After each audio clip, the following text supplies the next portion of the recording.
एक राजा था, क्या था? राजा। उसने क्या पाल रखा था? एक हाथी। क्या पाल रखा था? मैं आपसे भी सुनूंगी कहानी। मैंने क्या सुनाई है, क्या सुनाई? वह रोजाना नदी पर जाता और नहाकर और पानी पीकर आता था। वहाँ रास्ते में किसकी दुकान पड़ती थी? दर्जी की। किसकी दुकान पड़ती थी? दर्जी की।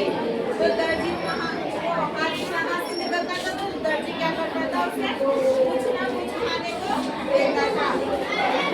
क्या देता था? खाने को। उन दोनों में क्या हो गई थी? दोनों में मित्रता हो गई थी। क्या हो गई थी? दोनों में मित्रता हो गई थी, दोस्ती हो गई थी। आप लोग भी हो ना एक दूसरे के दोस्त? जैसे हाथी और दर्जी दोनों दोस्त थे। हाथी दर्जी की खिड़की में सूंड अंदर करता और दर्जी क्या करता? उसे कुछ ना कुछ खाने को देता था।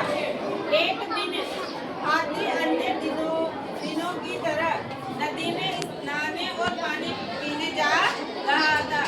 रास्ते में उसे दर्जी की दुकान पड़ी। हाथी ने सूंड को जैसे ही अंदर किया, परंतु उस दिन जो दर्जी था वो किससे था? गुस्सा था। क्या था? गुस्सा। तो जैसे उसने वो सूंड अंदर करी तो दर्जी ने क्या किया? उसकी सूंड में सुई चुभो दी। सुई चुभोते हाथी को बहुत गुस्सा आया। वह चिल्लाता और क्या किया? तो वो क्या हुआ? उसकी सूंड में सुई चुभो दी और सूंड में सुई चुभोते हाथी को बहुत दर्द हुआ। वो क्या किया? चिल्लाता हुआ भाग गया। उसने पहले नदी में स्नान किया और फिर क्या किया? उसने पानी पिया और पानी पीने के बाद में नदी से वापस आते हुए उसने क्या किया? हाथी ने अपनी सूंड में गंदा पानी भर लिया। वहाँ फिर वह दर्जी की दुकान पर वापस आया। उसने खिड़की में होकर अपनी सूंड अंदर कर दी और सूंड में जो भरा हुआ गंदा पानी था वो दर्जी के कपड़े की दुकान में फेंक दिया।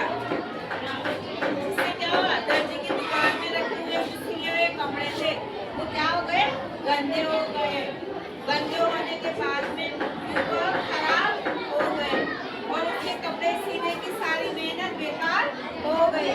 फिर उसने क्या किया? दर्जी ने हाथी से माफी मांगी कि मुझे ऐसा नहीं करना चाहिए था।